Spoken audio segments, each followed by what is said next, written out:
Okay, so we are live. I think we can go now. Okay. Good evening, good afternoon, good morning, everyone. Oh, Samuel, you're live. Yeah, we can see you. Thank you very much, everyone. I think Samuel, that's you. Thank you very much, everyone, for joining us tonight. My name is Olamide. I'm a junior partner at Lane, in charge of programs and innovation. And today we're hosting two of our best people. I would say best people because I actually know them personally. So Samuel, who is actually the managing partner for Lane, and he's also an MBA candidate at Soda's Business School in Canada. And Bimpe Femi Oyeowo, who is actually an admissions consultant, mostly for MBA and graduate programs. And she's also an alumni of Duke University. So before we start our session today, talking about strategies on how to select school, your MBA or graduate school programs to tailor to fit your profile, I would allow Franklin to actually start with an introduction about Lane, and we can actually jump right in after that. Franklin, are you? Hi. Hi. Hi. Hi, everyone. Hi, Bingwe. Hi, Sam. Hi. Yes, thank you, everyone, for joining today, and welcome to another Lane session. I would be talking to us a little about Lane. So for those of you who are joining us for the first time, Lane is, City of Lane is stands for Light Network Africa, Light Africa Network, and we are focused on increasing Africa's representation in global MBA programs. Our main vision is to build an economically and politically inclusive Africa that is self-perpetuating. Yes, thank you. This by equipping young Africans like ourselves, to identify, support each other across board, ensuring that, nicely represented and equitably so at top global MBA programs. And by also supporting Africans, by supporting 1,000 people into 150 global programs, MBA programs in the next 7 years, because we understand the importance of the chain reaction, the chain effect, and to say that, Lane is 500 members strong and still waxing stronger. So what are our guiding principles? One of the things we hold, or 5 things we really hold dear to ourselves, is selflessness. We understand that it takes a village to actually get the work done. And we're very, very keen on ensuring that we support each other and give ourselves in the most equitable way. So in terms of holding, doing a lot of hand holding, in terms of information sharing, ensuring that you have like all the tools and resources you need. That's one of the things that we, do. We also understand the power of differences and understanding that as we're different and diverse, that's what brings the transformation when we all come together. And we also ensure that everyone is heard, and creativity is also part of our principles. We understand that for you to get into a top program, it takes a lot, different elements of your profile, and building that in a way that's very sustainable. Inclusivity and accountability goes into ensuring that everyone is carried along in the solution process, and everything we do is clear and everyone can see that it is merit-based and action-driven. So Lane is, if you're high performing, low income, middle income, but you have a dream and you want to, pursue an MBA program or a grad school program in the US, in Canada, in the UK, in Asia, or any other place in Africa, Lane is here to support you along the way. So who are you? An African, who lives in Africa right now, or in the diaspora, but with African descent, you're between 21 and 38, you're self-motivated and academically qualified. You can be a part of Lane, and stay tuned as we'll be dropping links to join our community and links to also access our resources as well.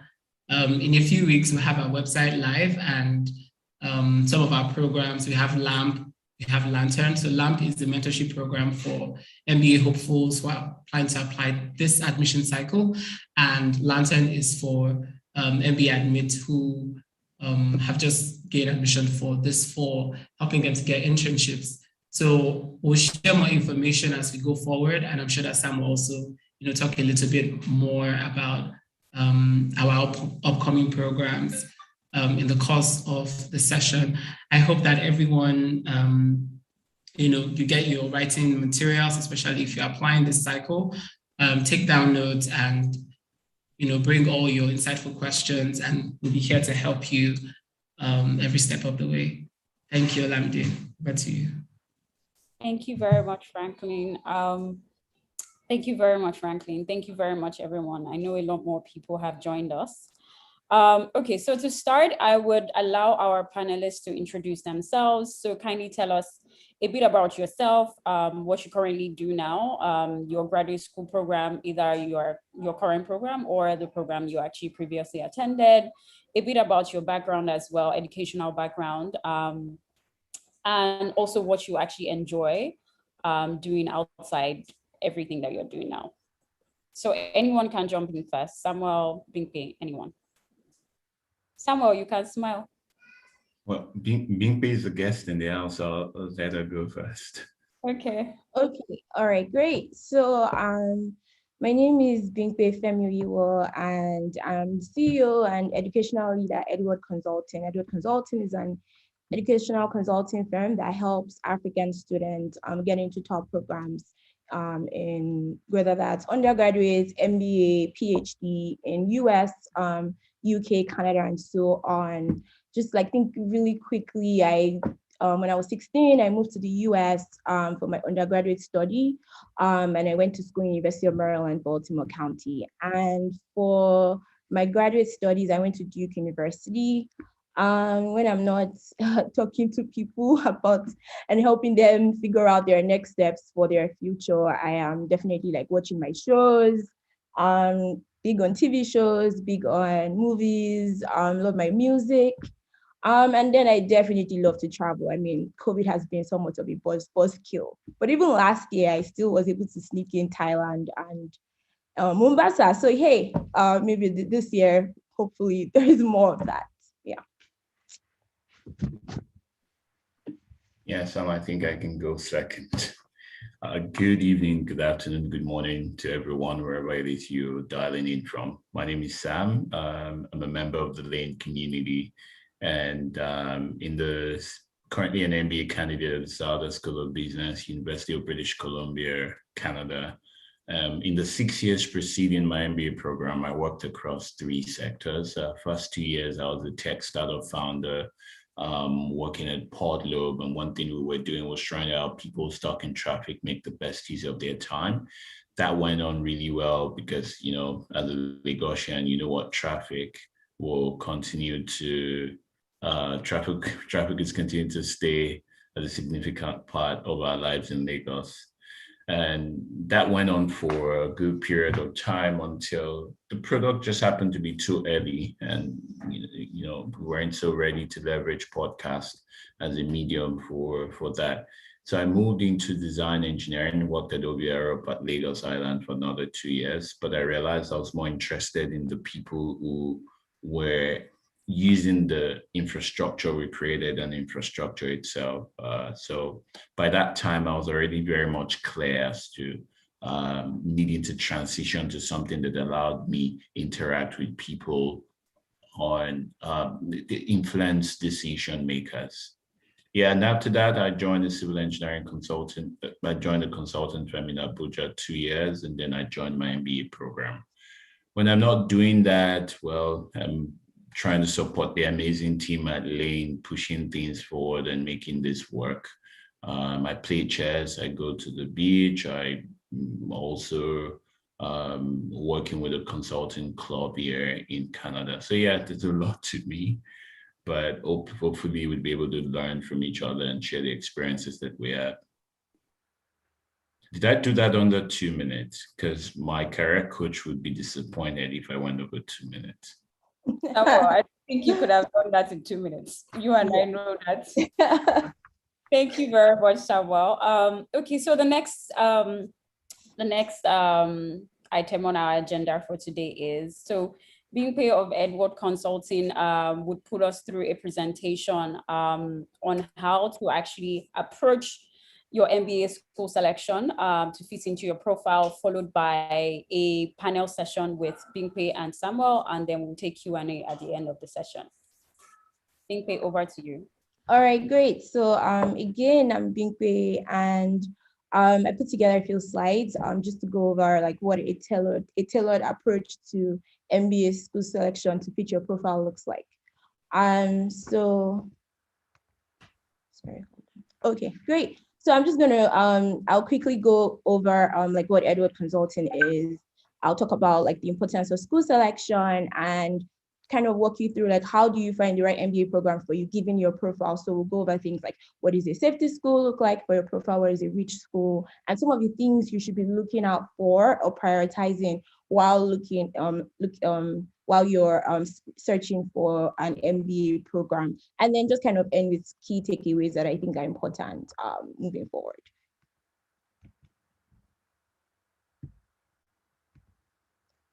Okay, so Edward Consult is an educational consulting firm. We've been doing this now for about 2+ years. Our mission is really to improve society through education. And how do we accomplish this? We accomplish this by making sure that by providing access to quality higher education to overseas countries and ensuring that it is affordable for our African clients. So in just 2 years, we have secured admission and $2.6 million, over 1 billion naira in funding for African clients to study in different programs. And for MBA specifically, we've secured about almost 900,000, and that's just within the last 1 year. So from like last September, thereabout to now, that's the amount that we've secured for our clients to be able to study in programs like, and those programs our clients got into, some of them Emory, Darden, Northwestern Kellogg, Rice, and so on. Real quickly, can you see, is this blocking the view on my PowerPoint? No. It's fine. Not, okay, all right. Okay, so does school selection matter in your MBA application process? You can like write in the chat box, like, do you think it matters? Why does it matter? So yes, definitely school selection matters. And it matters because, going to a top business school can allow you access, a strong alumni network and employment opportunities. For example, there are MBA programs that have really strong ties and partnerships with top employers that actually come to the programs to recruit people for internships as well as full-time positions.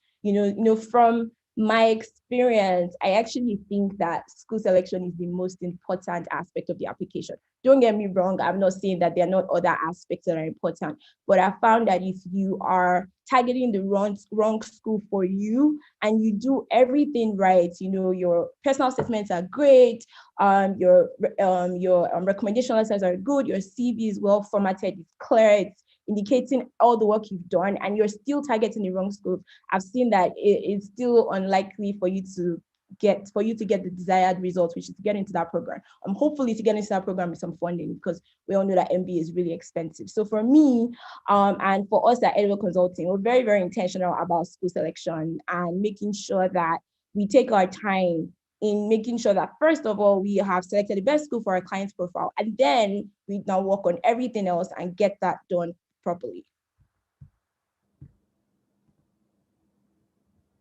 Okay, so what is a we've talked so much about profile, but what is a profile? Basically, a profile is it is what makes a profile. So for example, some of the things that make a profile include like your grades, whether that is you have a GPA or you have a degree class, test scores, whether that's GMAT or GRE, and work experience, not just like how many years you have, but the quality of your work experience, as well as extracurricular activities. That's really big. And extracurricular activities, especially those catered, focused on what do they call it? Focused on volunteering or community service and leadership skills. Those are really, really big things. So because of this, not everyone has the same profile, because people are coming in with different grades, different test scores, different work experiences. And so what profile A can aim for, profile B may not be able to aim for, and profile C may be able to aim higher, right? And so it's very important that you know what your profile is so that you're able to actually tailor schools for that profile.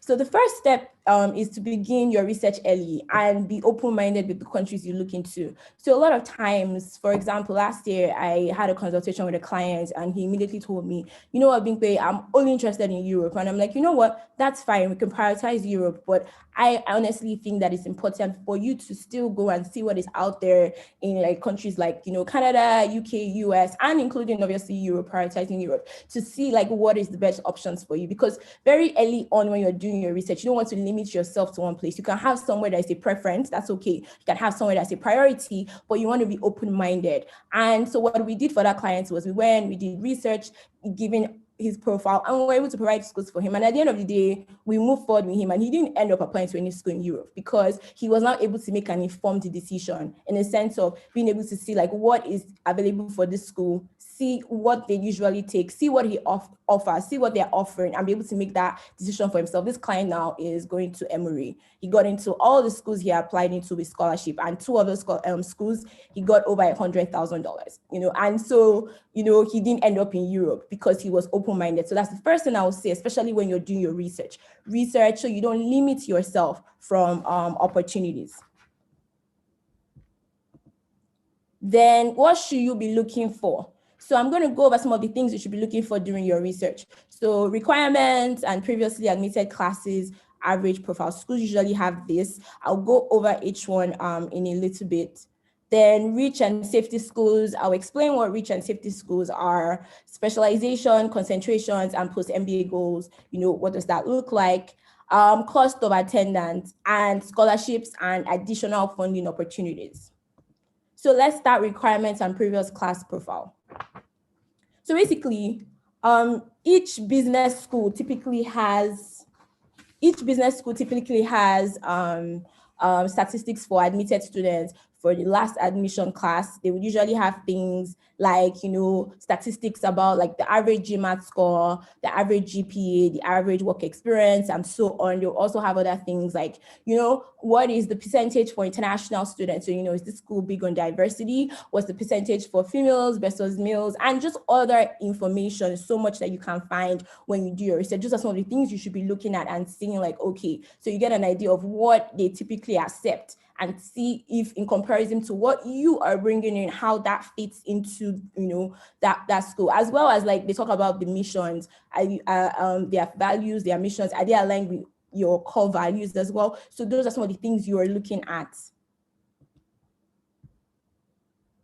So is there a required amount of work experience for an MBA? I get this question all the time. So I would say not really, right? Because if you were to look at most schools' profiles, you'll see that most schools, the average work experience is about 4 to 5 years, but that's average. So it means that there will be people that will have over 10 years that are in that program. And there will be people that will have over 3 years or even like 4 years that are in that program. So I would say that it's really, I think it's more quality over quantity. I think that at least 2 years, and if it's because I've seen scenarios where we had a client that had 3 years and he was so strong in that time, it looked like he had been working for like 10 years, absolutely fantastic companies, absolutely, like he was also volunteering, he was also doing everything, he was involved in different leadership organizations, and then you have people that have like 6 years and there's so many gaps in their CVs, they've been out of work, it doesn't look like they were intentional about the roles that they took. It looks like they were just taking roles, any roles that were available. And it was one time they were here and it just looks scattered. So I would say that, at least 2 years, and it's more like quantity, it's more like quality over quantity. So not really. And okay. Sorry. Okay. Sorry, it wasn't moving. Okay. All right. So rich and safety schools, a good MBA application has a mixture of rich and safety schools. And I think another thing people ask is like, how many schools should I apply to? There is no magic number. I would say that anything from 4 to 8 is ideal. The reason I say 4 to 8 is that sometimes when you're applying to like 10 or 15, you're stretching yourself thin. And, a lot of times you're applying to school, you're taking the GRE or GMAT, you're also like working full time.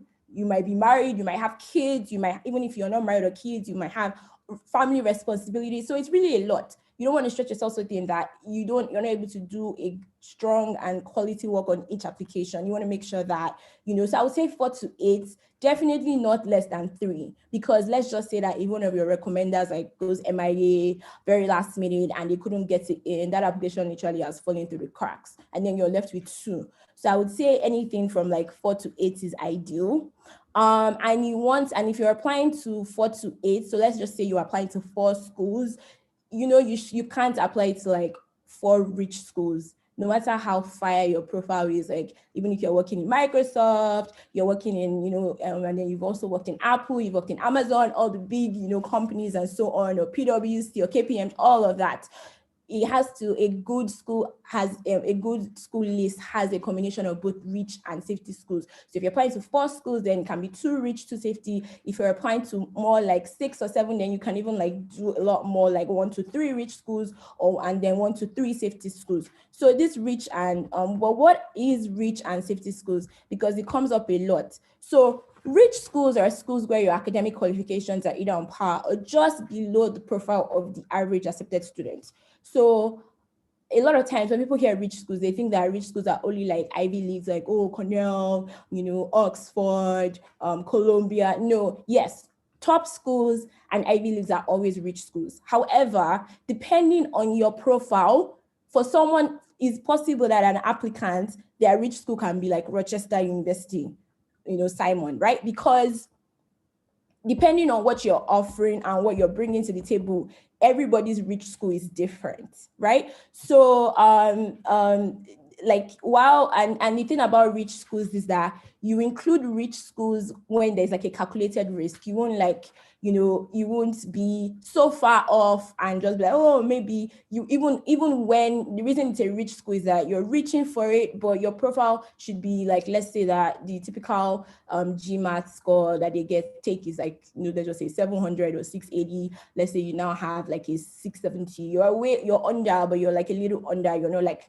you don't have 600. You have to make sure that it is realistic. You're setting realistic goals. I'm that person that is like, hey, let's apply to top programs. Let's apply to the best of the best. But it's important to have a balance of both, And then safety schools are where your academic qualifications, like most times, often exceed the academic profile of the average accepted class. So let's say they are saying the accepted class has a 3.2, you have like a 3.4, and then your GMAT score is higher, your work experience is strong. And safety schools, in no sense do they mean like they are easy or it's guaranteed admission. No, there are scenarios where like clients get into like top rich schools and they don't get into safety schools, because if you're picking a safety school that is not really tailored for you, it can still go sideways. It's very interesting. So by no means do safety schools mean safe, and safety schools don't necessarily mean bad schools or crappy schools, because people always give it like, it's not good. No, if somebody was applying to like Harvard, Stanford, a safety school might end up being like Emory. By no sense or no standard is Emory a safety school in quotes, but when you compare it to like Stanford, Harvard, or LBS, instead, those are top 10, Emory is under, but Emory is a strong school. So somebody, depending on that person's profile, that might be that person's safety school, right? It just all depends on your profile. Okay, so what role does GRE or GMAT play in deciding what MBA programs are viewed as a rich and safety school? It plays a very, very, very, very, very big role. So let's just say that you somehow didn't do well in undergraduate, and it happens, life happened. We have scenarios where people are going through really, really tough times in their family, they lose a family member, things like that. Life happens, and sometimes you don't do well, or you were in a program that wasn't for you, you got into that was the only program you got into. So obviously you didn't do well because you were not interested, different reasons. And you have like a second class lower, and somehow you do the GMAT or you do the GRE and you have a score that's like 325 and up, then someone like you is what we call, that can actually change the whole dynamics. Because technically, if you are looking at the schools, like let's say you were applying to top 10, top 20 schools, most schools, the GPA requirement to be way higher, they'll be 3 point. You'll see that the average admitted student will be from 3.4 to a 3.9, and maybe you're sitting like a 2.7, right? So you're way out, or like 2.6 even. But your GRE and GMAT, if it's really, really strong, it can actually kind of compensate for your grades, in the sense of, if you had like low grades, like even last year, right? So last year, a lot of schools were waiving GRE and GMAT because of COVID. However, in a few months, they developed exams that you could take online. And even then, they were still waiving it. But for me and for the clients that work with me, I was very, very intentional about pushing them to take exams, because a lot of them were saying, I want money, I don't want to pay for school, I don't have money for this. And I'm like, you don't have money for it, then that's fine. We're going to work on that together, but you need to, like, your grades are not where they need to be. You're not competitive enough for the kind of funding we're trying to get. Especially like you're targeting a school that the program is like 140K or 160K. And then, even if they gave you like 40K, 50K, that's big money on any standard. But that has barely covered what you're going to need, in this economy that the Naira is pretty awesome, So it's intentional. So I was like, then for someone like you, especially when your grades are not as strong as they need to be, it is important, even when they are waiving, you should not be waiving it. You should be the one doing the extra work to get that money and get that scholarship and improve your chances, not just for a scholarship, but for actually admission, because already your grades are on the lower side. So if they're saying their average GRE scores are 320, then you need to be getting like 325. Right? Or like 330. If they're saying their average GMAT scores are 700, they need to get 720, because you have to compensate. So for us at Edward Consulting, a lot of times before we get to school selection, we want to see we usually would prefer a client that already has their test scores, because then we are able to see a clear picture and know that even though these clients right now, what they are working with is, not can be better depending on their GPA, GMAT or GRE. That can completely change the scenario. We had several clients this year that got second class lowers, that got scholarships of 110, 90,000, 80,000, 65,000. And because not just their GRE score, or as well as other aspects of the application, but their GRE score was high enough that we knew that we could aim for top schools that maybe they might not ordinarily have been able to, because their grades were a little bit on the physics side. Their work experience strong, but their grades not so much. But we were able to compensate for that. So yes, GRE and GMAT can play a big role. So before we finish school selection, it's always extremely important that we have the full picture. If we don't have the full picture, we might have tentative schools, and we can say, depending on how this exam goes and this is how we can go, so that we know that, okay, we've created a list of schools for, if it goes very high here, because you have to also be realistic with yourself. Everybody wants to go to a top school, but you have to be realistic with your numbers. Doesn't mean you shouldn't aim, but if you're aiming, you can't just all apply to LBS, Stanford instead. That's not a good strategy, no matter how fire your grades are, no matter how fire your score is, no matter how fire your experiences. You want to have a balance of schools. So the next thing that you want to be looking for is specialization and concentrations, and post MBA goals. So basically, when during your research, under admitted class profile, you would find that the industries that their graduates are mostly employed in, and the companies and that for the admitted, for these outgoing or the admitted, they usually have it. So you're able to see, oh, if you're interested in finance, you're able to select MBA programs that have specializations that you're interested in. Not just specializations you're interested in, but that in that school, that specialization is very popular. Not just popular as, oh, they give it, the curriculum is strong and there's, a lot of buzz on that, but popular in the sense that a lot of their graduating class, they go out into that field. So for example, Emory's program, really big on consulting, really big on finance, really big on technology. So if you're looking like after post-MBA, I want to end up in big giants like Amazon, Apple, then that's like a really good program for you to look at, because that's where a huge number of their clients go. But unlike UNC, also another fantastic program, but UNC is not big on those things. So if you wanted to go into that, then UNC is more on healthcare and most especially real estate. So you want to check and see the schools and the kinds of concentrations, because your long-term goals matter and your post-MBA goals matter. And going to a school that concentration is very big and they have strong ties to companies also in that field is very, very great for you. So that's definitely something you should be looking at when you're selecting a school. Sorry, my PowerPoint just doesn't move sometimes. I'm like, what's going on? Okay, obviously cost of attendance, right? So the thing about cost of attendance, you want to be looking at what's the tuition of the MBA program, and then also like what's your budget? Like, do you have savings? And it's very interesting because location can also affect cost of attendance. For example, there's some, in some European countries like, the Netherlands or Switzerland or Ireland, these are examples of programs where a lot of the MBA programs or fees for, international students is really, really cheap. But sometimes there's a trade-off versus the quality of the program, right? So it's also like, what are you trying to do? Why are you getting an MBA? Are you getting an MBA because you're trying to get into a certain sector? Are you getting an MBA because you're focused on the, because you want to take that into consideration, because sometimes there can be a trade-off of low tuition versus quality program. Also, there can also be a low trade-off of low tuition versus scholarship opportunities. Like, what do I mean? So in those countries that I've mentioned, there are a lot of programs that are relatively really affordable, especially when you compare to like the price of MBA programs in US, which for international students you're seeing is from 140 and some even getting to like 200K if you're seeing things like Chicago Boots, Northwestern, or like Stanford. Those programs are over 200K. That's a lot of money. But in a lot of those European programs, you find that even if there's funding, it will be, it's usually like very small.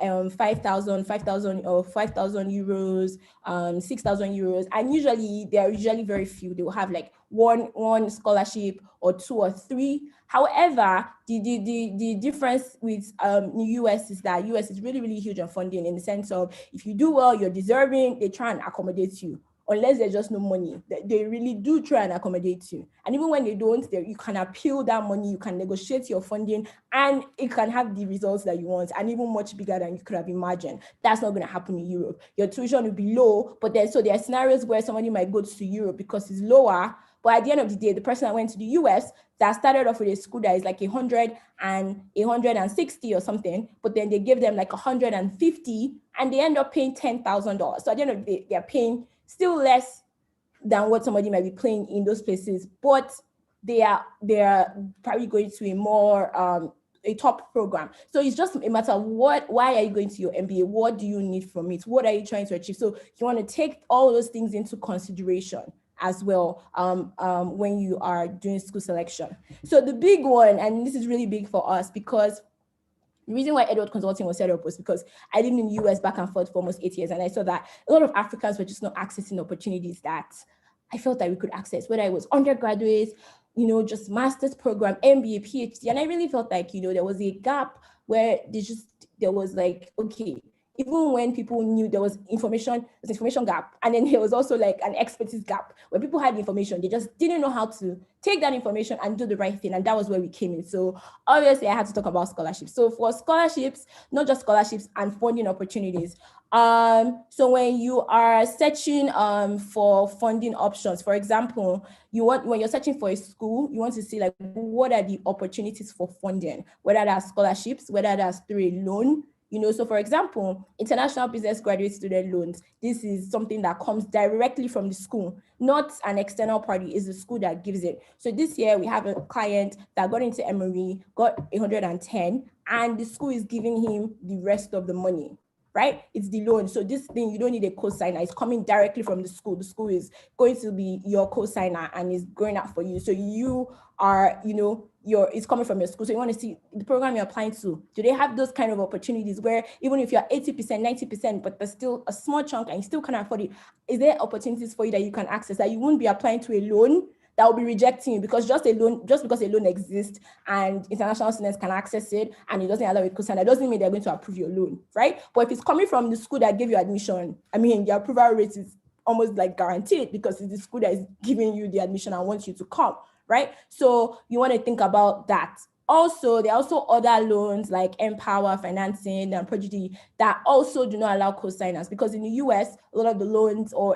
not just in the US, in a lot of countries, even like Canada, you won't be able to get federal loans unless you're a citizen or a permanent resident. So as an international student, what can you access? These are two examples of loans that cater to different programs in different countries. Like, Prodigy, you can seek Oxford, you can see Imperial, you see INSEAD, that's France, you see Cornell, US. So different options, and also do not require a co-signer. Empower, to you see Toronto, you see Alberta. So they cover the different regions and different countries.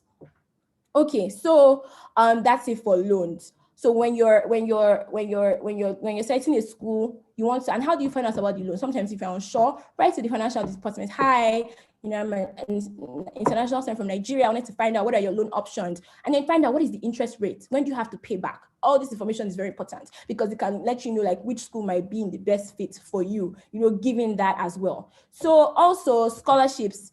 So there's two types of scholarships. There's internal scholarships and there's external scholarships. Internal, just like it sounds, it's coming from the school. It can be through graduate assistantships. It can be through departmental scholarships. It could be merit scholarship. It just means it's coming from the school. While external means that it is outside of the school. So it could be from charity, NGO, different kinds of organizations. It just means that it's coming from the school. And there's two types of external. There's external general and there's external specific. External general is like Chevening. Chevening is coming from the UK, right? UK government. So if you were applying to Oxford and you got into Oxford and you got into Chevening, and you got the Chevening scholarship, you can use it for Oxford or any other programs you got into in the UK. So it's general. It's just for any UK school. However, there is also external specific, and this is very specific. So for example, Forte MBA scholarship fellowship, it is specific because one, it is not for anybody, it's for women. And it's not just for women in any programs, it's in women in select programs. There are programs in different parts of Europe. There are programs in Canada, there are programs in, the US, but it is only for those specific programs. So if you didn't get into one of those kind of programs, like you cannot even be considered for that scholarship. And then there's also like TY Danjuma. This one is also specific because it is only for, It's only for top 10 programs, and the list changes because every year the top 10 program changes. Some schools go down, some schools goes up. So every year they will put out a list to say that this is the top 10 for Financial Times. So if your school is, if you don't get into LBS or INSEAD, if you get into Cornell is fantastic, but it might not be top 10, you can't apply for that. So that's the difference between that. A good MBA application is looking at all the different options. You're looking, like when you're applying for a program, one of the reasons you should be looking is, are there scholarships that are available?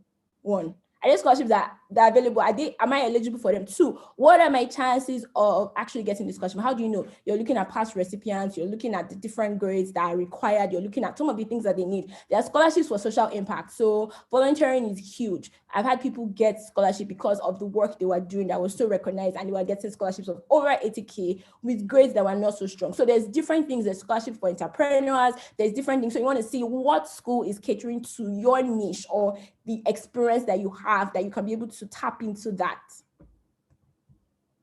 Okay, so for scholarships, just really quickly, scholarships have time frames, right? So there is, for most round 1 deadlines, it's usually like September to like mid-October. Most round 2 deadlines January, and for round 3 March or April, it depends. And obviously there's round 4, but I don't think anybody should be applying to round 4 for some schools, maybe even round 3. So the reason I'm mentioning this is because, you know, depending on when you're applying, it can actually affect scholarships, because most scholarships deadlines for international students, or whether if you want to be considered for scholarship consideration, it has to be in either round 1 or round 2. So that's why you need to start early. There are times that you start your application early and life happens, and then you can't meet round 1, and then it falls around 2. But if you're targeting round 2 and then things get difficult and life gets hard and you can't, whatever, then you are now like literally like almost hanging around 3. And then a lot of places, not all, but I want to say like 95% will be closed in round 3. They don't offer the kind of funding that is available because so many slots have already been filled. Plus, it also gets more competitive, not just for scholarship, for admission,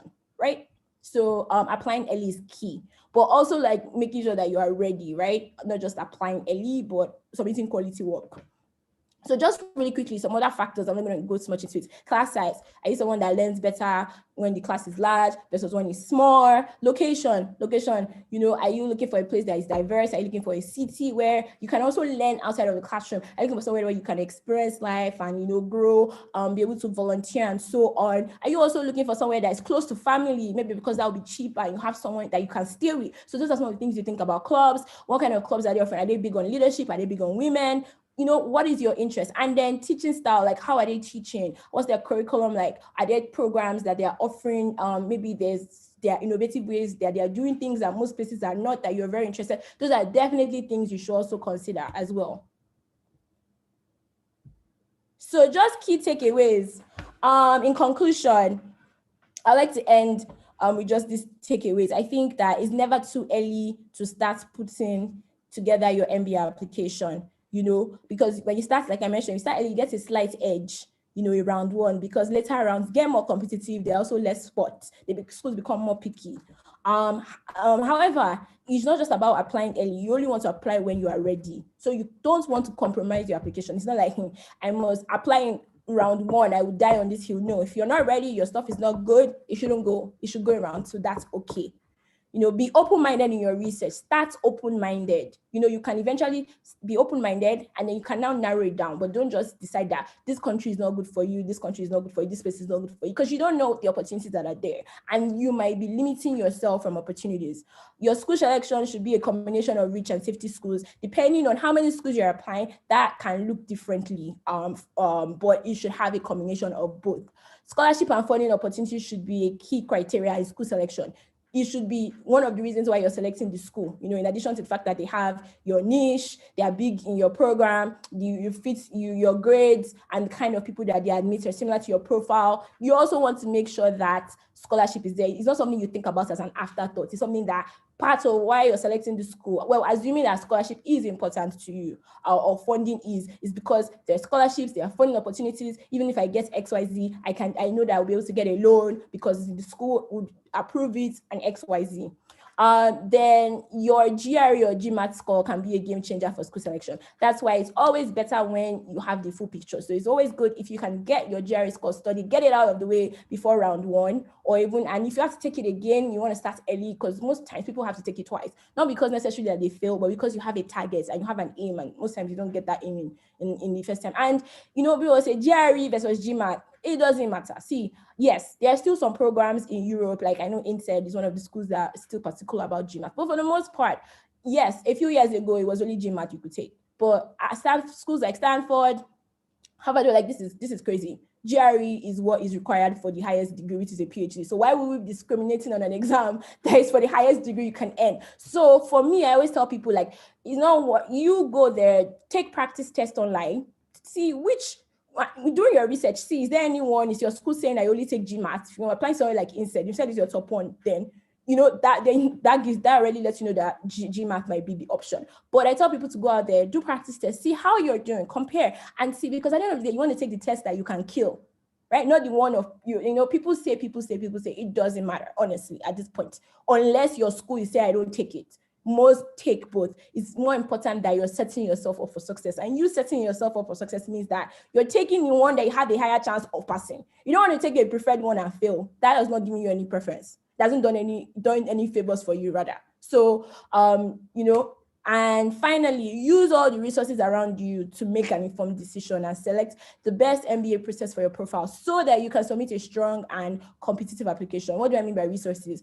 Online, Google's your friend. Lane is doing all of this, joining things like this where people are having conversations. So you're learning, asking questions, reaching out to schools, just putting yourself out there. A lot of schools, they do a lot of information sessions. Join those sessions. Those sessions also, there are lots of times when you join, they also start to note you. And when you join, you can write them, I really enjoyed it. Make your presence known. And a lot of those sessions, they also start to give waivers. And we all know, like, application fees also can be very expensive, from 200 to 250 and so on. So you can get those waived. So just make sure you get all the resources. And if you need help, you need a consultant, whatever that looks like for a resource, make sure that you're utilizing those things. All right, I think that's it. Thank you very much. Okay. Thank you very much, everyone. Okay, so fantastic. I hope everyone was actually taking down a lot of notes, because we're about to move into our panel session with Bimpe and Samuel. So what we would do first, before we actually start that, is I would actually like people to actually drop comments in the below, especially around what they would like to hear more around when it comes to school selection. So please drop comments in the section, drop your comments in the comment section below. Please just let us know what you would like to learn more about when it comes to school selection, because Bimpe has talked a lot about, and also Samuel has a lot of experience around that. So I just want to know where we are right now with all the information we've soaked in, before we actually jump into the panel session, and then we'll start taking Q&As. Good question. Okay, so okay. Please, can you drop comments? Let us know what you are thinking about, what you would like to learn more about school selection, either for your MBA, your graduate program, anyone. To be honest, we are very happy to help on Lane. Also, just to mention that we are currently running a poll on Lane around programs you would actually like to see us invite on Lane to speak to you as part of our MBA for Africa sessions that will be starting soon. So we've been sharing a poll. And yes, Franklin has been sharing a doodle poll. So please kindly take 1 minute to actually complete this. This doesn't take so much time as well. And then if you haven't joined the Lane community, it's a free platform. We are very much here to help. It's a resource that was put together by Samuel, and a lot of us actually contributes. So every information you get in this session, there's a lot more on the community. So we have our Telegram page, we have the YouTube. So this session is being streamed live. So if you have friends that have missed this session, please also tell them to actually check out the YouTube page. We also have a podcast as well, with a ton of information as well.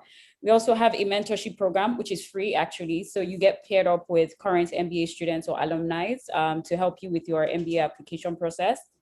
The idea is Lane has every resource you need for this entire journey. So please, I think Franklin has actually been sharing the membership link. So please, kindly jump in there. Okay, so I think we can start our panel session now. Samuel, are we good? Yeah, I was hoping to just give people 5 minutes break to stretch their legs and turn around a bit, do some of the poll, and then we can reconvene back again in 5 minutes time. Okay, but please don't go off. There's still a lot more to be shared. Okay, I'd like to, can I use, okay.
Okay, so I think we are back.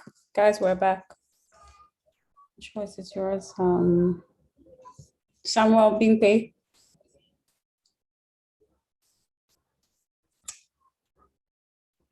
Bingpe, are you there?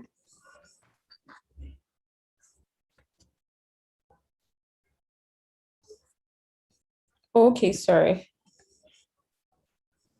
Samuel, can you hear me? Loud and clear.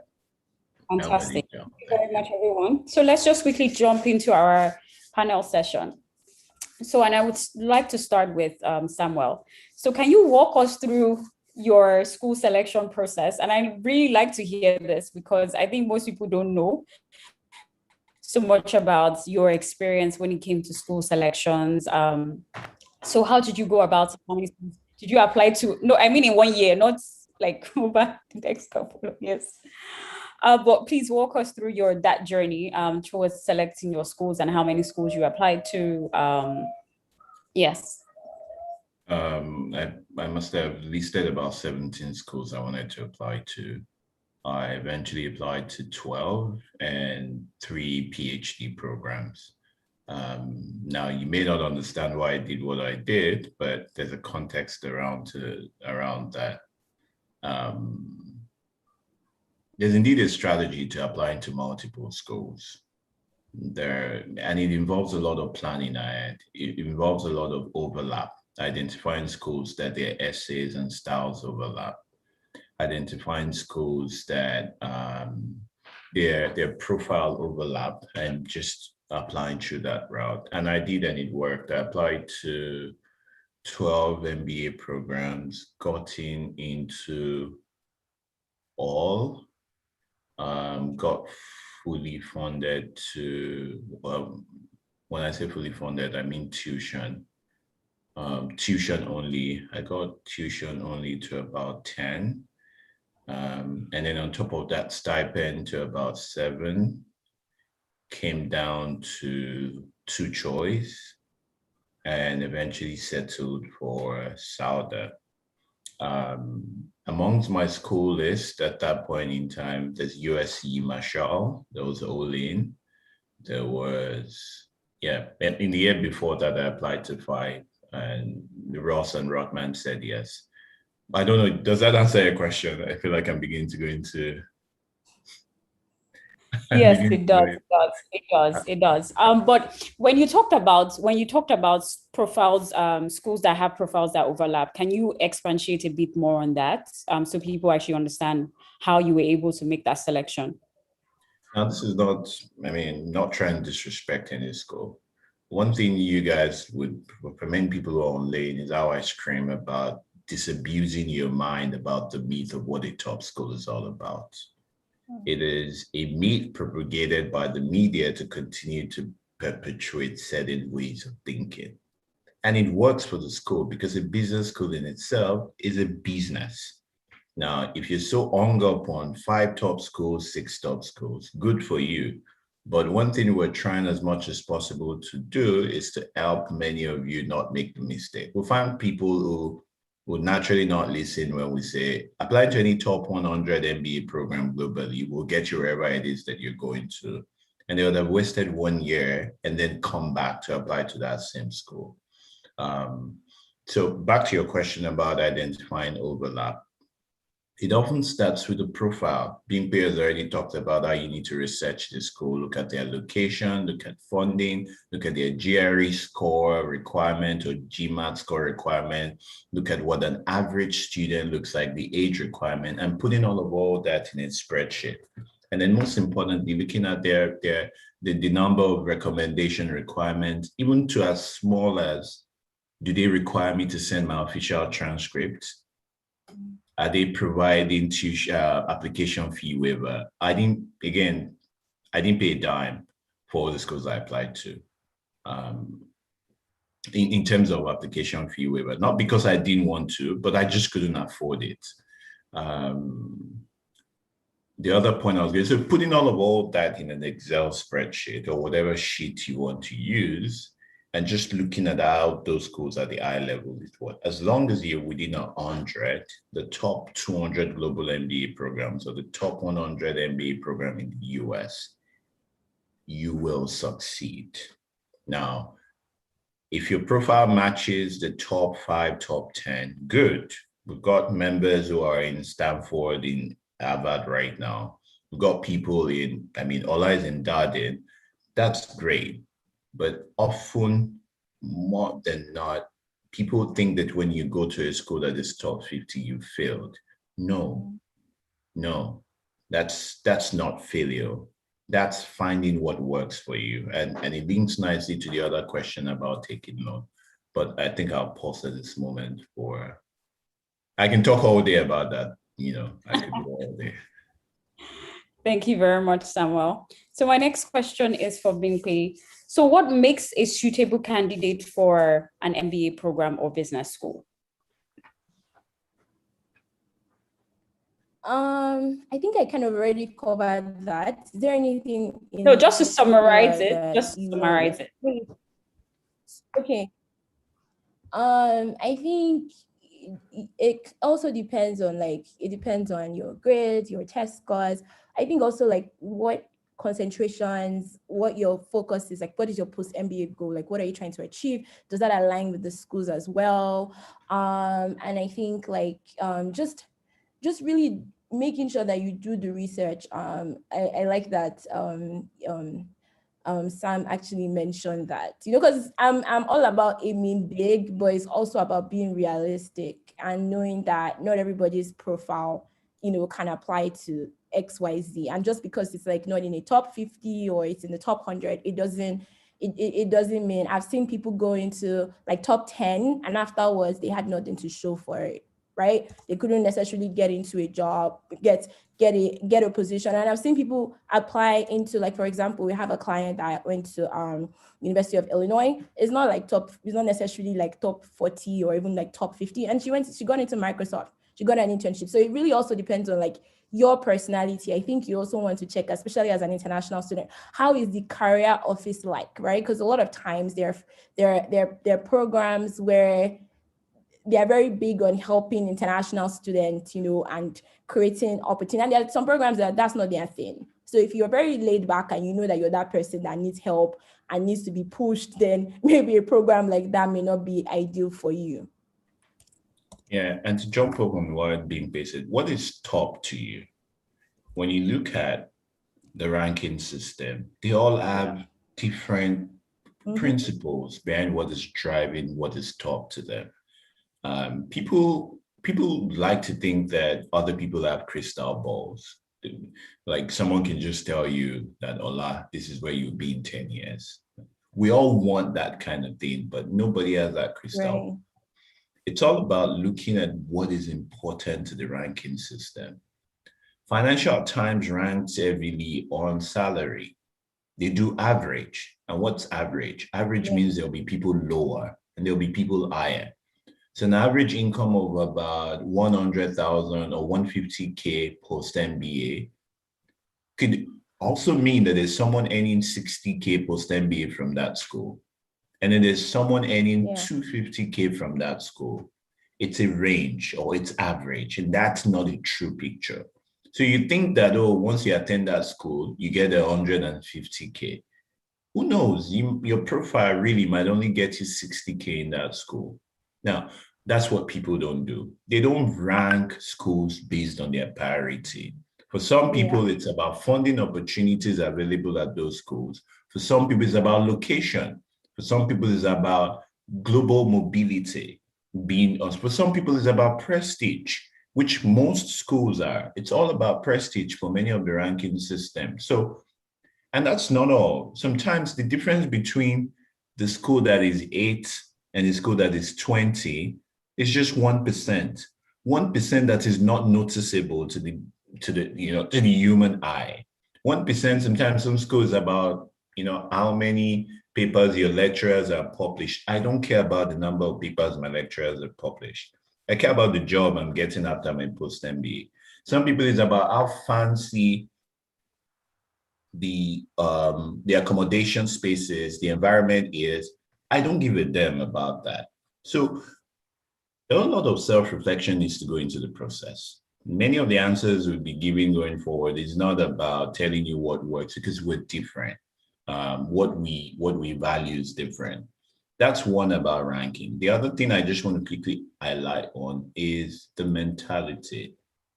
The mentality of what an MBA program is. I keep saying it. The name Masters of Business Administration does the course a big disservice, because it's not just about business administration. It's about leadership, organizational leadership. And that's what really an MBA is all about. So to your question of what makes you a suitable candidate for an MBA student, do you want to be a leader? That's the first question I ask. If you really want to be a leader, there are different ways to do it, but the MBA program is one. Do you want to settle easily in a foreign country without having to go down the traditional route of, work at McDonald's a couple of years, clean this, do that? which is also a valid route. If you're able to go down, fine. I'm not trying to disrepute those people who go through that route. But the MBA also provides you that access to be able to move laterally from where you are into a better position and an equal position in a different country. So, yeah, that makes you a suitable candidate. If you can grind and, persist, that means, of course, you must have a bachelor's degree. That's the barest minimum. You can move from primary school to MBA program. Thank you very much, Bimpe. Thank you very much, Samuel. So my next question for you guys is, I know Bimpe already covered how many schools you should be applying to, or an average. And then Samuel came here and blew everybody away with the number of schools he applied to, right? But how many schools would you recommend the average African should apply to? And also, when do you think they should start applying? Because that's one of the questions that we see a lot of people asking as well.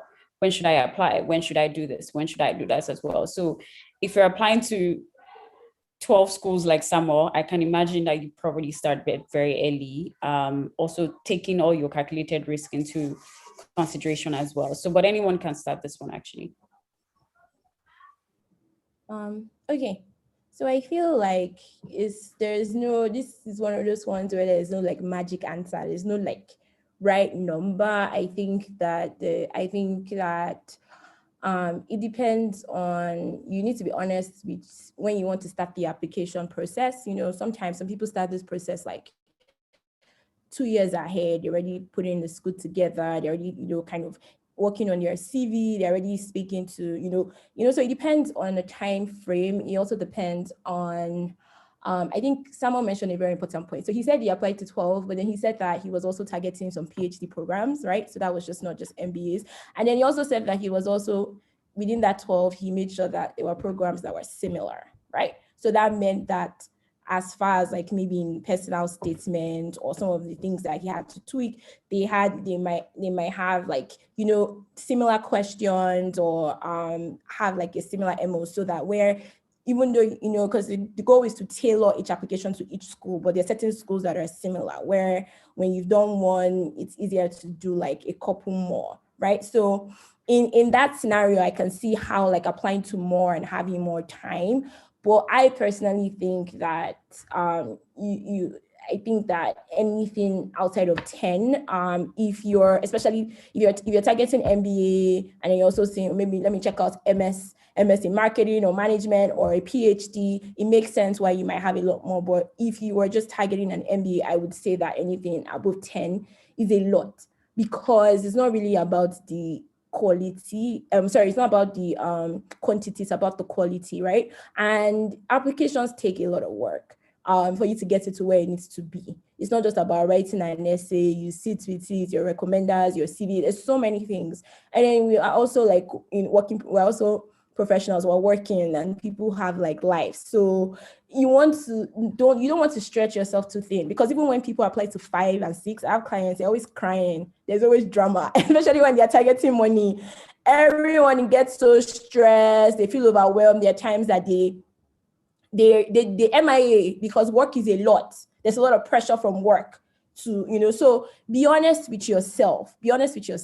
I would say that, yes, if you're starting your list, should your list start with like 12? Yes, or more, and then narrow it down based off of some of the things we've talked about. Like, what do you want from the program? Is it aligned? What matters to you? To somebody else, it might be funding. To somebody else, it might be like a school that has connections to X sectors that you're trying to get into, like technology space or the real estate space. To someone like you, it might be that, you want to be close to family. Someone like you're trying to like, so it depends on what is your priority and how much time do you have for the process to give everything like all you have, and to know that when you're submitting, you're not just submitting because, oh my gosh, it's now finally round 2, and you just feel like if you don't submit now, you're now going to miss funding, but you're not ready. So so for that reason, I would say that anything above 8 might be a lot, especially if like you have a lot. But if if you're going to do 8, then you need more time. I wouldn't necessarily start this year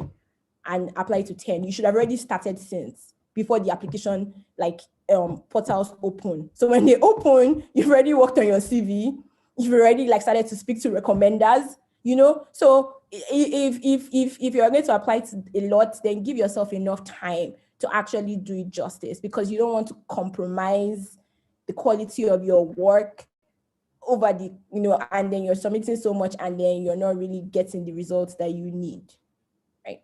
Yeah. Bimpe, thank you very much for highlighting that. I like that we're having different views about this. I think it's important because the audience is speaking to come from different backgrounds and different things matter to them. Certainly, I wouldn't advise anyone to go as extreme as I went. But for me, leaving where I was way more important than anything else around me. Leaving Nigeria when I left was way more important than anything around me. We joke about this in the group. We say, if you're thinking of giving up on your MBA dreams, just think about Buhari. Just think about your president, think about your information minister, think about your communications, the one in charge of your NIN. Just think about those people, and just think about it. That was my motivation, right? That was my thinking, that I cannot be here an extra 1 year. So it was easy for me to push. If people are crying to applying to 5 schools, I don't know. Now let's come back to the numbers. We put it at 7 at Bain. We say 7 because what you think is 7 schools could quickly become 3 rejects, 2 wait lists, and 2 offers. 1 with no funding, 1 with some level of funding. Now, when you have less number of schools, 2 waitlisted, 1 without funding, 1 with funding, how do you begin to negotiate for more money? How do you begin to pitch your value from one school to another? And that's why we kind of ask people to apply to 7. A bit of context, my own 5 quickly became 2. I'd applied to 6, actually became 2. I'd applied to Maryland, just as Bingpe said, Maryland was my first application. My first application was 6 schools. Maryland rejected me right off the bat. I don't know. I included in a section that I was applying to Harvard and MIT. Yeah. That was a big mistake. So they thought my profile fit, but apparently MIT and Harvard didn't think. And looking back right now, it was a good decision. There's so much more that goes into going into the school that people don't usually think about. I honestly wish that the people who struggle can often come out and talk about what they struggled with and how other people should not fall into that. I don't see that information as much as possible. We tend to over glamorize the experience. But let me come back. So 6 became 2. I'd gotten into Rothman, fell in love with the person who interviewed me. Was naive at that point in time, said yes immediately, didn't even try to negotiate my offer. Then Ross, Michigan came in. But by that time, there was Donald Trump. I was beginning to become disillusioned about the political landscape and the racial strife or the systemic issue going on. So put all that together, my 6 became 1. And it's not just my experience, it's the experience with the people I've spoken to as well. So 5 is fine. We've had people who applied to 2. People who said, oh, Sam, you're saying bullshit. They applied to 2 and they got in. That's fine. But 7 is always a safe spot. Now, when should you apply?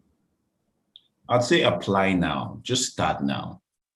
What you think would be a 1-year journey could become 3 years. There's one question we usually ask people is, how far between when you started to apply and when you traveled the country to join your MBA program, how many years lapsed? Year 6, year 5, year 4? Because sometimes it's a journey. Some things we will say today, some people will still go tomorrow and apply to Harvard.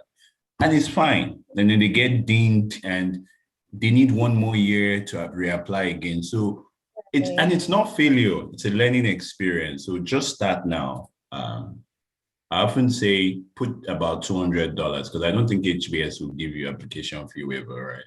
So put about $200 aside to satisfy that desire. Because I did it. I didn't listen to the people who said no. So yeah. Someone was asking someone, just to be sure, did you feel the school didn't accept you because you mentioned yes? Yes, capital yes. You have to be smart about those things. So when I was applying, of course, I didn't tell other schools I was applying to 12 other schools now. Like, how would they admit me? I was selective. I looked at schools around their range, picked two that was slightly above them, and picked two that was slightly below them. So they feel comfortable. The application process is like dating. You don't want to tell another lady that you found two better. Then go with those ones now.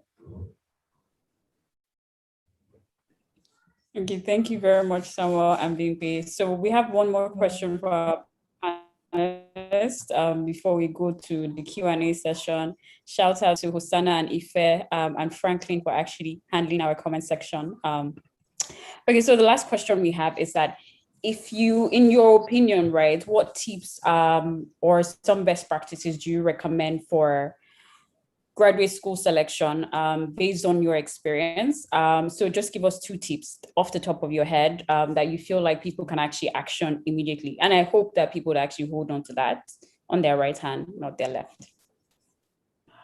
1, pick your test date.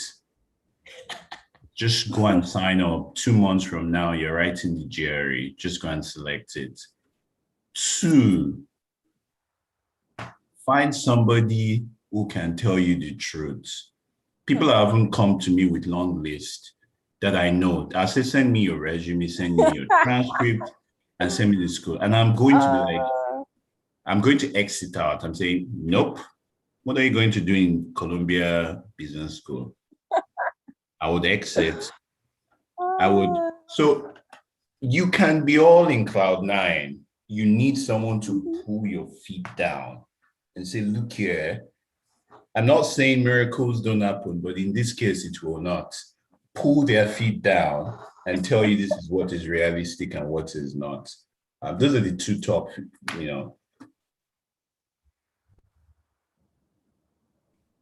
Sorry, right, I'm not like that. For people who know me, they're already used to that other times.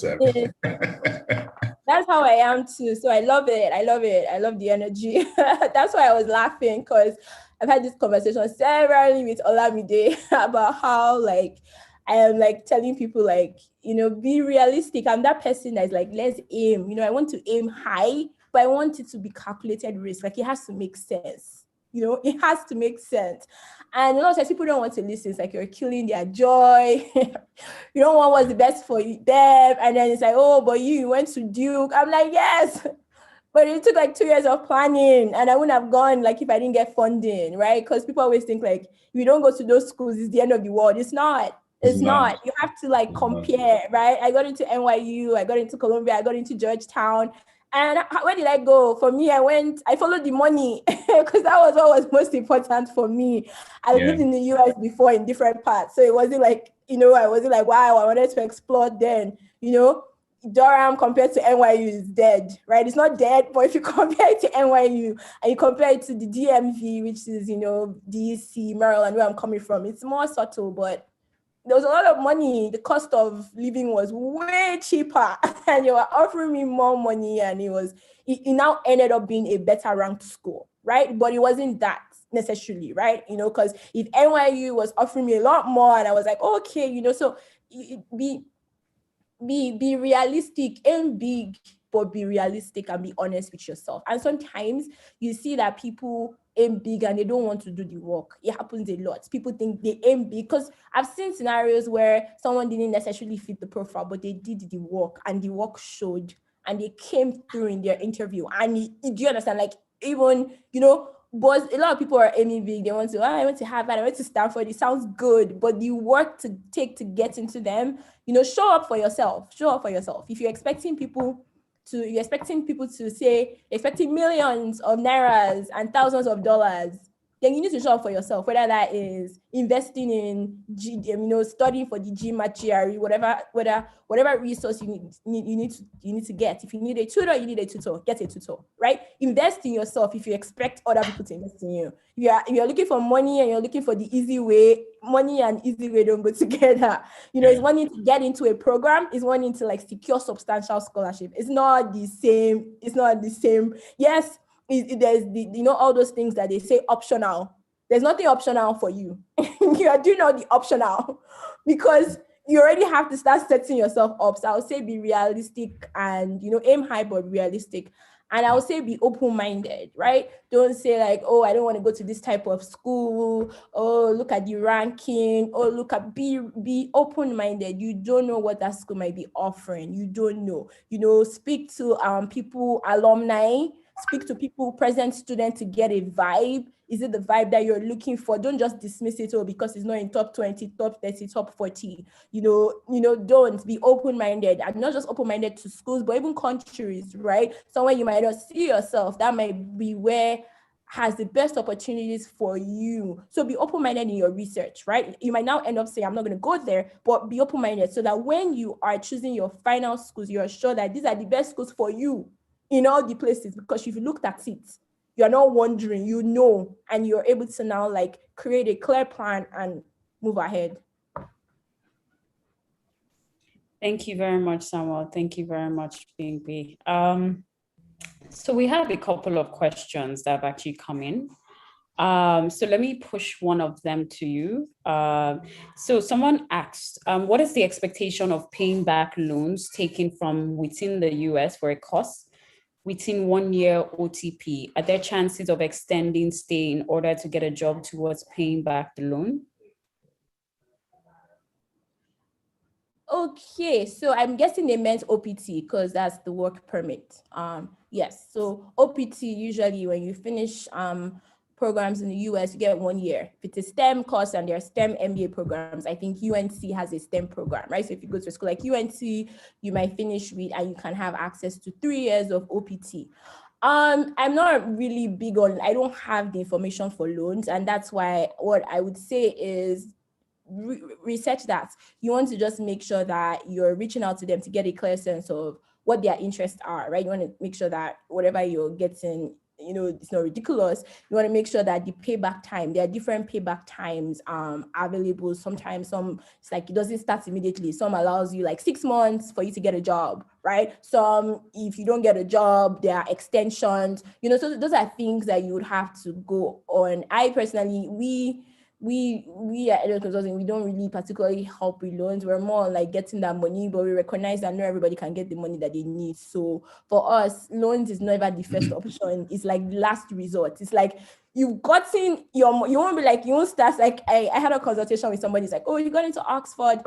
And he was like, yeah, he only has like maybe 10,000 pounds and he plans to get like 100 in loans. I told him, I don't mean to be a joy killer. I don't think you should go this year, because when I spoke to him, I saw that his profile was actually pretty good. So there were so many things that he did that he didn't do right. And I was just like, dude, like, I don't think, loans shouldn't be your first point. It should be like after you've gotten money, you've negotiated, you've used your different offers to negotiate against themselves, you've put them to improve it to the highest point. And like the thing about negotiation is that you never really stop. I went to Duke and my scholarship increased in my second year. They told me not to tell people so that they don't come back and request, because if everybody's asking for more money, that has a bit problematic. But you never stop negotiating. You're always thinking, even when you go in, when you're in, even when you've gotten your I-20, you're still having that conversation, and so loans is like a fallback, but I don't particularly know about loans. I would just say do your research, make sure that the interests are not crazy, make sure that the return, like when you have to start paying it's not so soon, so you give yourself that buffer to find a good job. Also make sure that it's not the first resort, it's like the last resort after like you've think you've gotten the most money given your profile, right? Realistically, because not everybody can get that big, that big funding, so yeah. The other thing people fail to understand is their own risk appetite level. Are you the kind of person that when your salary finishes in the second week of the month, the world will come to an end and then you want to go and take loan? I don't know how you do it. Are you the kind of person that when money finishes in your pocket, everybody can see it in your face that you're hungry? So people don't take all that into consideration. I can take a loan tomorrow and sleep well. Well, what's the worst that can happen? The heavens won't fall. But I didn't, which brings me to my next question, to my next point of the reason why we're doing this is not just for us. No one gave us anything on a platter of gold. No one gave us anything for free. We had to struggle, provide our electricity ourselves, drill our water ourselves. So nothing comes for free. You're coming from that culture. There's no way we can grow with that kind of mindset. So when I was thinking about the MBA program, I wasn't just thinking about myself. I was thinking about my siblings. I was thinking about people around me. I was thinking about, can I finish the MBA program and start to give back right off the bat? Can I wake up one morning, pack my bags and leave this country and go do something and not be hungry for 1 year? I didn't want to be tied to a system. So, see, there's a whole lot of self-reflection that needs to go into the process of whether you want to take a loan. Bingbe has already talked about the thought process, but I keep bringing us back to that point of, do you really need to do this? Where do you want to go to? And will that help you get there? There's our YouTube channel. One of our very first early episode was on Prodigy Finance loans. And there was a serious breakdown from two people who took the loans as to how they are managing that process. So you can check out the YouTube. In fact, the person's sister is here. She knows herself. And if she wants to chime in, I'll just stop for a few moments and expect her to say what. If she doesn't, then we'll allow me to over to you. Okay, I could just do that. Hi, everyone. I think Bimpe has said much of what's on my mind, really.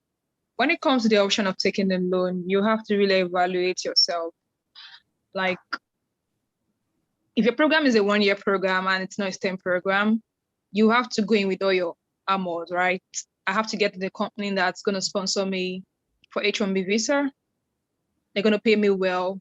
I can map out the plan on how I want to make that payment. If it's 5 years, if it's 10 years, if it's 20 years, depending on the loaning company time frame, how they want to give you that loan. So you have to have that in mind. If your program is 3 years, it's still not a guarantee because you have to be sure you get that job in that 1-year OPT first before you can even get the 2 years extra given by the STEM program. So everything is you have to get yourself ready for however it comes. If you don't get that job, what do you have to do? What are the makeshift programs? Do you want to go to another country to work? Can you be repaying them? So everything is calculated. So however the risks you want to take, them and the amount you want to take, you have to think ahead of that. So it all depends on your risk appetite. Like my sister, she did take the Prodigy Finance loan. It was fine. It was good. It was an MSc program. But again, I know how much of a time she would call and she'd be like, man, I can't focus on my book. She's worried about her loan. When she was going through internship search and she'd be like, oh my God, I had an interview, blah, blah, blah, this happened.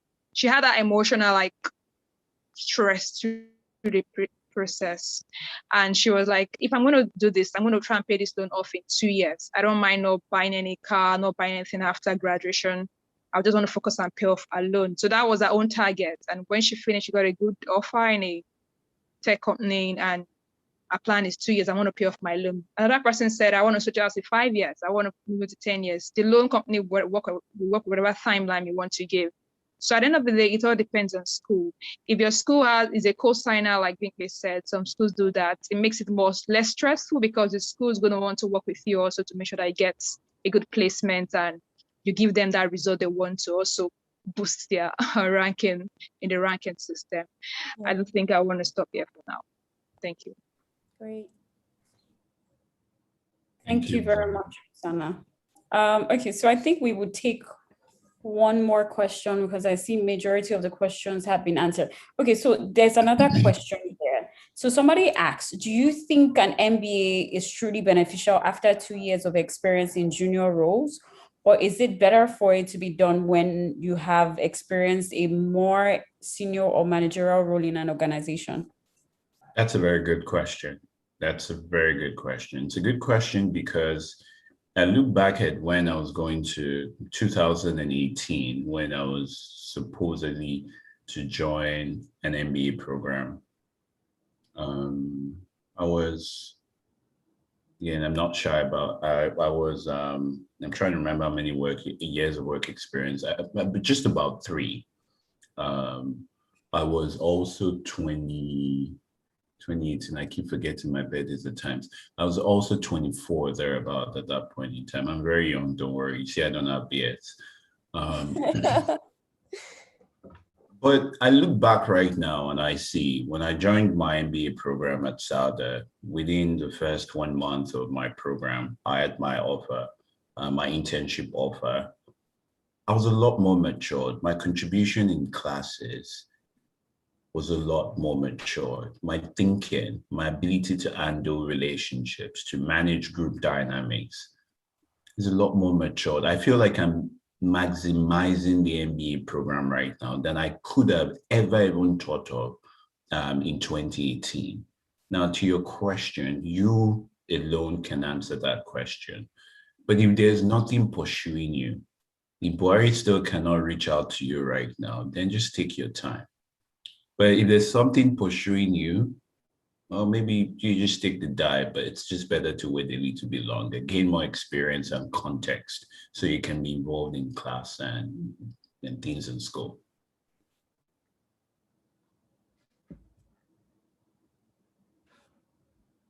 All right, Olamide, did you want me to say something? Yes, please. Okay, great. So I think Samuel has said everything. I agree. I think that this just even forgets like even MBA, just any program in general. A lot of times when you're young, people change, your interests change.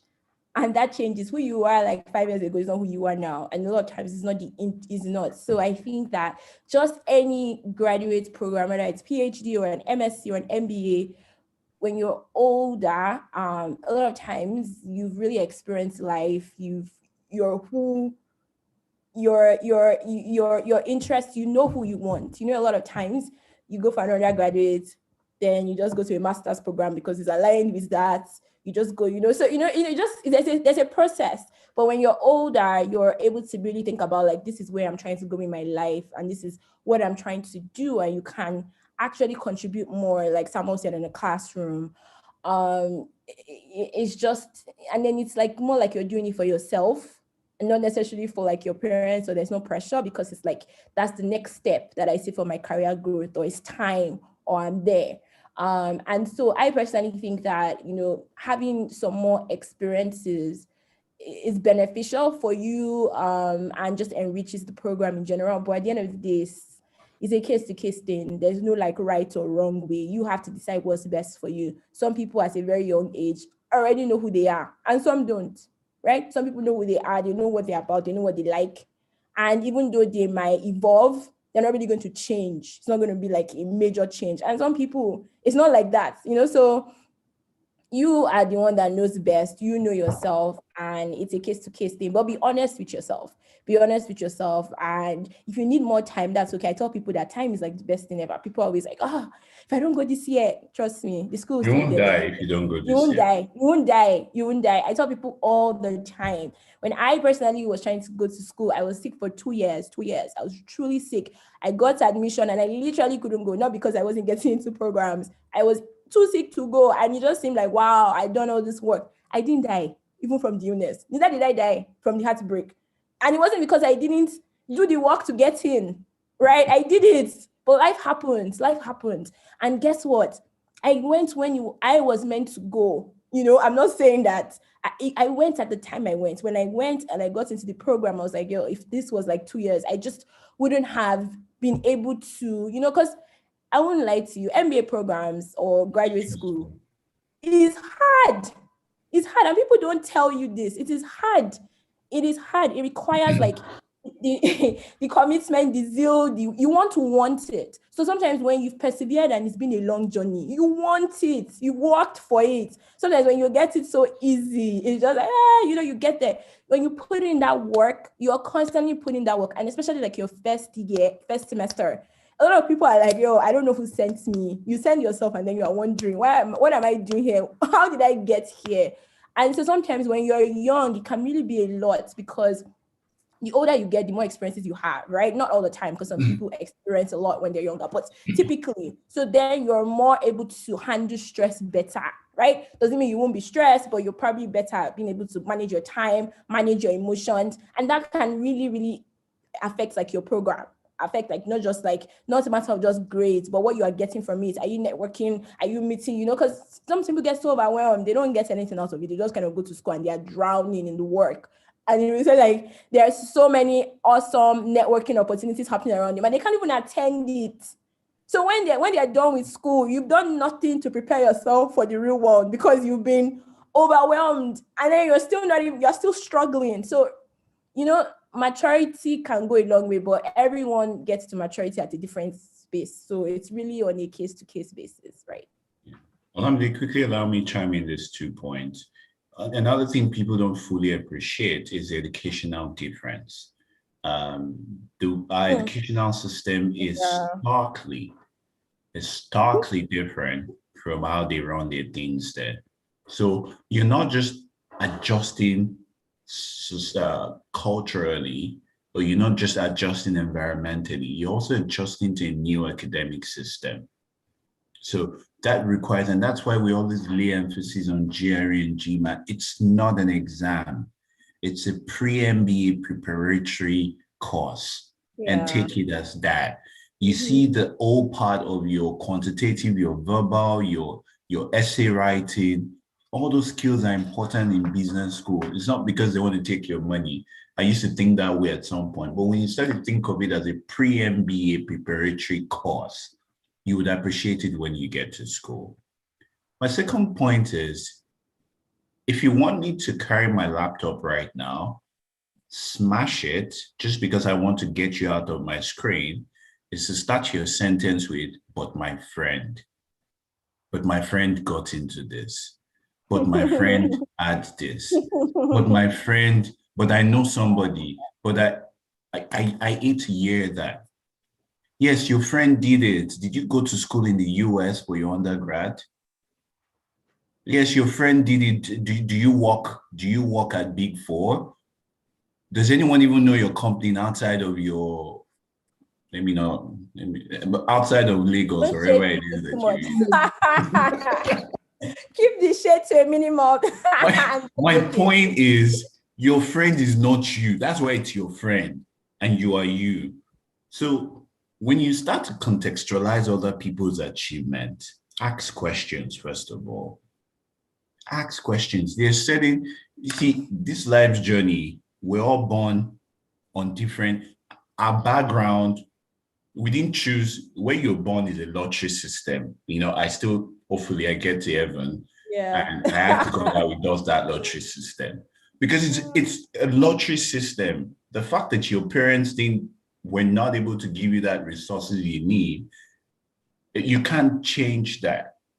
So contextualize things. Some of us went to primary school where even the teacher didn't know the multiplication table. And you're comparing yourself to your friend who knew calculus by the age of 10. So stop all your friend thing. Ask questions and put it in your own context. Thank you very much, Samuel. Thank you very much, Pinkwe. Thank you very much, everyone. I don't think we have any questions left that is unanswered. I just wanted to mention a few things. One, apart from all the notes you've taken here today, thank you so much, Pinkwe. Thank you very much, Edward Consulting. Please feel free to actually check out their websites. I also know that they offer 15 minutes free consultation. Pinkwe, is that correct?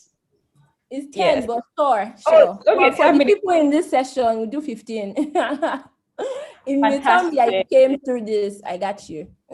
Oh, please mention Lane. Lane is the word. and it would open doors. Samuel always says that. So yes, you get 15 minutes free consultation. So if you are looking for somebody to tell you the truth, just go to Edward Consulting. Like someone already said, look for somebody that will tell you the truth. Like generally, a lot of people find that very hard. And then the second thing is, please join Lane if you are not currently a member of Lane. We've shared a lot around the links to join the Telegram group, also access the YouTube page, access the podcast and every other resource we have. We have launched a Lane mentorship program, which is actually for the next cohort. So you get paired up with a mentor for your MBA process. You need to have GRE or GMAT score. Everyone has mentioned it on this session. It is pretty important for us to be able to pair you up if you have a score or you have a practice test. And then watch out for our webinars next week. So we have a session coming up with one of our very best, actually Franklin, he's somewhere, yes, Franklin. So we're talking about how to bag application fee waivers. I know a lot of people keep asking around that. And Samuel said he applied to 12 schools and he did not even pay for anything because he didn't have the money. So that was fantastic. And most of us actually did that as well. And then the final thing is that please, we're trying to put together a list of schools that would be speaking to everyone on Lane for our MBA for Africa. So please feel free to actually just take 1 minute to fill the Dodo poll that is actually going out. So please just help us. Let us know the schools you're interested in hearing from at Lane. We will do our best to actually ensure that we bring them to you this fall, starting from next month. So thank you very much for your time. I know we've gone well over, but I really hope the session was very, very insightful.